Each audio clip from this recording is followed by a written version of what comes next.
Sackler family must pay. The Sackler family must pay. It's time, Guggenheim. It's time. It's time, Guggenheim, to take down the man. A recent protest at New York's famous Guggenheim Museum, they used to take the Sacklers' money. The American billionaires are hugely influential donors to art galleries around the world. They even have their own wing at the Louvre. Sackler money is here in Canada, too. They have a reading room named after them at the Royal Ontario Museum. They've donated money to universities, including McGill. And the University of Toronto told us they've received nearly $1 million from the Sackler Foundation since '96. But who are the Sacklers? Well, they are the family behind OxyContin, the very profitable and frequently abused opioid.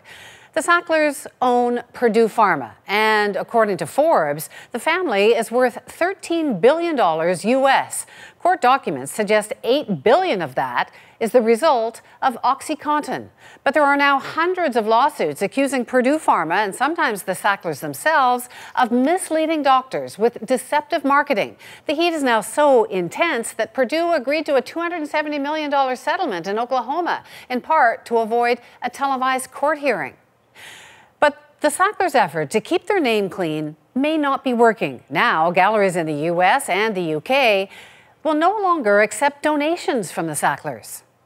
David Armstrong is a senior reporter with ProPublica who's been covering the Sackler family, and he joins us from Boston. So, David, I guess most Canadians, unless they've been frequenting these international galleries, have probably never heard of the Sacklers. So who are they? I mean, are they big arts benefactors, or are they opioid billionaires?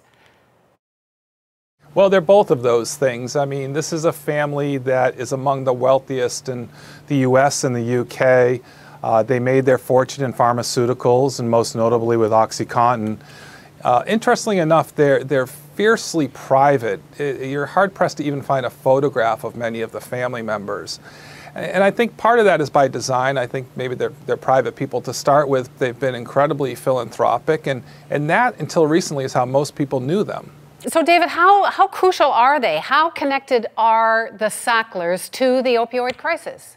Well, you know, the fact of the matter is Purdue Pharma is very much connected to the opioid crisis. You have to remember that when OxyContin came on the market, it was a new kind of drug. We hadn't seen anything like this before. And they changed the whole paradigm about how we treat pain. They expanded it from something that was usually an end-of-life kind of drug for people, you know, with terminal cancer, things like that, to everyday ailments and things like back pain and arthritis. So they expanded the universe of people who could get this drug. But then they were also deceptive, and they've admitted this already in a prior court case.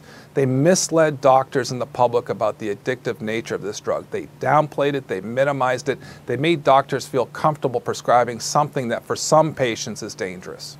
So you started pouring through a deposition in one of these court cases, and you found an email back from 1997. What was it that you found? Because it's pretty core to what's being alleged now of deceptive marketing practices by the Sackler family.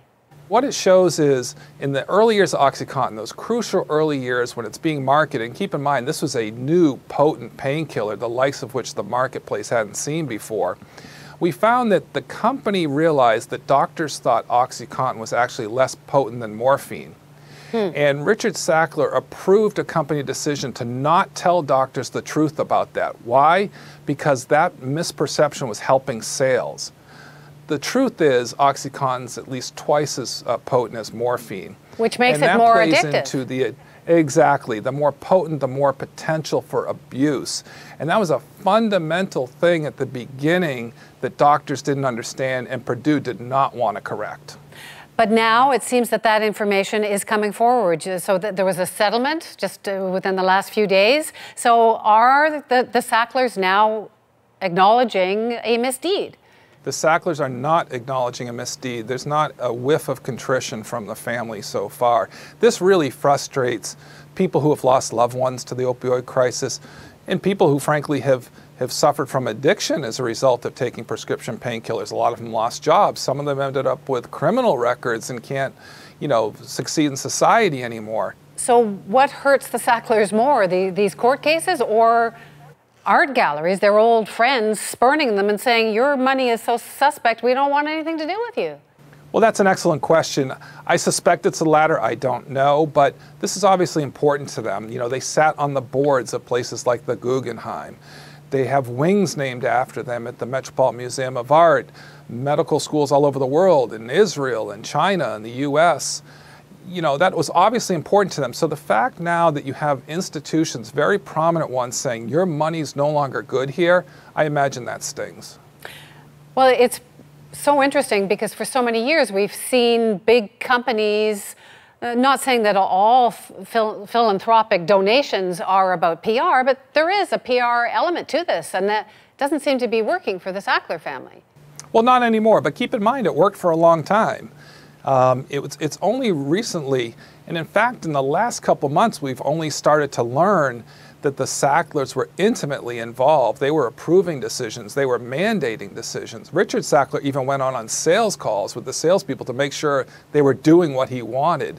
So that's only recently come to light through things like the deposition we obtained. David Armstrong, thank you so much for your work and your contributions here. Thank you. Thank you for having me. David Armstrong in Boston. We did reach out to Purdue and the Sackler Foundation for an interview and didn't get a reply, but the Sacklers have continued to deny any wrongdoing.